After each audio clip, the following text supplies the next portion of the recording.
नमस्कार मित्रों। दोस्तों, दुनिया में कई सभ्यताएं आई और आके खत्म भी हो गईं, लेकिन भारत दुनिया की सबसे प्राचीन सभ्यता होने के बावजूद भी आज भी अपना अस्तित्व लगातार बनाए हुए है। मार्क ट्वेन लिखते हैं, भारत मानव जाति का पालना है। ये वो जगह है जहां मानव भाषा का जन्म हुआ। भारत की धरती मानव इतिहास की माँ है। ये महान गाथाओं की दादी है और परंपराओं की परदादी है। भारत मानव इतिहास की सबसे कीमती और सबसे रचनात्मक चीजों का खजाना रहा है। आज के इस वीडियो में हम आपको अपने भारत से जुड़ी ऐसी 7 अद्भुत बातें बताएंगे जो आपको आपके प्राचीन होने का सबूत देंगी। तो चलिए वीडियो को शुरू करते हैं। नंबर 1, पुरातात्विक सबूत बताते हैं कि भारत का शहर वाराणसी दुनिया के सबसे प्राचीन बसाए गए शहरों में से एक है, जो आज भी फल फूल रहा है और अपने वजूद में है। इसे बनारस भी कहा जाता है। ऋग्वेद में इसे काशी कहा गया है। इस शहर को लगभग 3000 साल पुराना बताया गया है, लेकिन हिंदू परंपराओं के अनुसार शंकर भगवान ने इसे 5000 साल पहले बसाया था। और आपको जानकर हैरानी होगी कि जब 2500 साल पहले भगवान बुद्ध काशी आए थे, तब भी इस शहर को द एंशिएंट सिटी कहा जाता था। हिंदू परंपराओं के मुताबिक 7 धार्मिक पवित्र स्थलों में से काशी को सबसे पवित्र स्थान माना गया है। यहाँ तक कि बुद्ध और जैन धर्म के लोग भी काशी को बेहद ही पवित्र स्थान मानते हैं।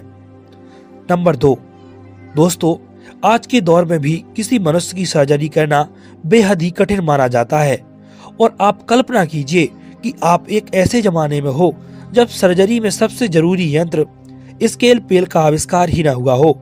तब सर्जरी की कल्पना भी नहीं की जा सकती।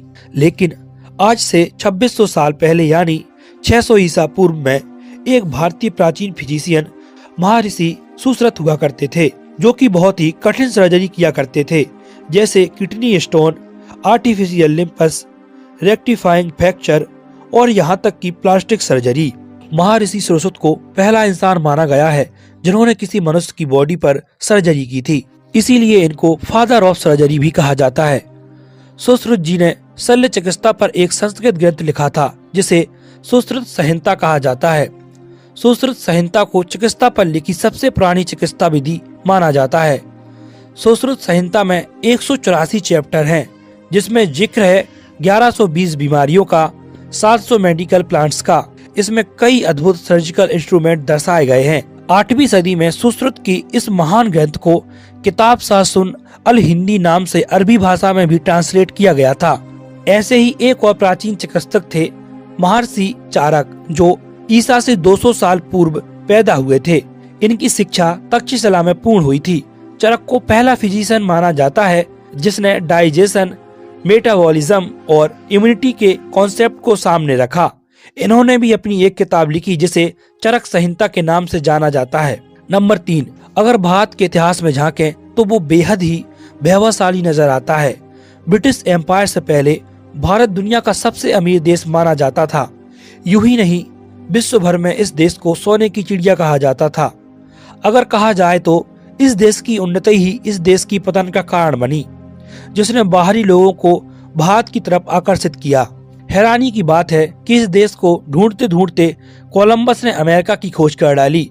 कोलंबस जो भारत को ढूंढने निकला था और गलती से अमेरिका पहुंच गया, और कोलंबस के कुछ साल बाद वास्को डी गामा भारतीय सरजमी पर कदम रखने वाला पहला यूरोपियन बना।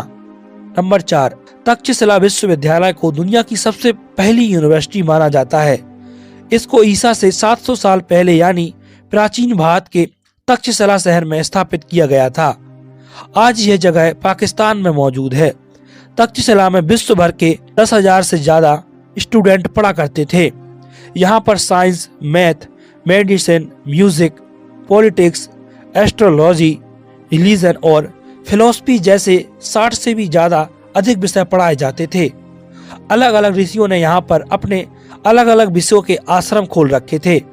हमारे मशहूर इकोनॉमिस्ट और फिलोसोफर विष्णुगुप्त चाणक्य भी तक्षशिला में आचार्य थे। चाइनीज यात्री फाहियान जब 5वीं सदी की शुरुआत में भारत आते हैं, तब वो तक्षशिला को भी देखते हैं और अपनी राइटिंग से पूरे विश्व भर को तक्षशिला के बारे में बताते हैं। 7वीं सदी ईसा पूर्व से लेके 5वीं सदी तक भारत का ये महान विश्वविद्यालय अच्छी तरह से फल फूल रहा था, लेकिन 6वीं सदी आते आते विदेशी आक्रमणकारियों ने तक्षशिला को पूरी तरह नष्ट कर दिया। नंबर 5, शिक्षा के मामले में आज हम भले ही बहुत से देशों से पीछे हैं, लेकिन एक समय था जब भारत की नालंदा विश्वविद्यालय उच्चतम शिक्षा का केंद्र थी पूरी दुनिया में। नालंदा तक्षशिला से भी ज्यादा उन्नत यूनिवर्सिटी मानी जाती थी। Korea, Japan, China, Indonesia, Tibet, Turkey जैसे देशों से यहाँ पर विद्यार्थी शिक्षा लेने आया करते थे। नालंदा यूनिवर्सिटी में प्रवेश लेने के लिए बहुत ही कठिन एग्जाम देना पड़ता था। बहुत ही प्रतिभावान विद्यार्थी ही इस विश्वविद्यालय में प्रवेश ले पाते थे। नालंदा विश्वविद्यालय के बारे में हमें जो जानकारी मिलती है वो फेमस चाइनीज यात्री क्योजांग और इट्सिंग की राइटिंग से मिलती है, जो 7वीं शताब्दी में यहाँ पर आए थे। इन्होंने अपनी भारत यात्रा के 2 साल नालंदा में बिताए थे। शुरुआत में एज अ स्टूडेंट वो यहाँ पर रहे, बाद में यहाँ पर उन्होंने पढ़ाया भी। योसांग लिखते हैं कि जब वे नालंदा आए तब उस वक्त वहाँ 10,000 स्टूडेंट थे और 1510 आचार्य थे। ये अनुमान लगाया जाता है कि एक दौर में हमारे महान गणितज्ञ आर्यभट्ट नालंदा के हेड हुआ करते थे। इस विश्वविद्यालय में एक विशाल लाइब्रेरी हुआ करती थी, जिसमें 3 लाख से भी अधिक किताबें हुआ करती थी। 12वीं शताब्दी के अंत में तुर्की हमलावर बख्तियार खिलजी ने नालंदा को जलाकर पूरी तरह नष्ट कर दिया था।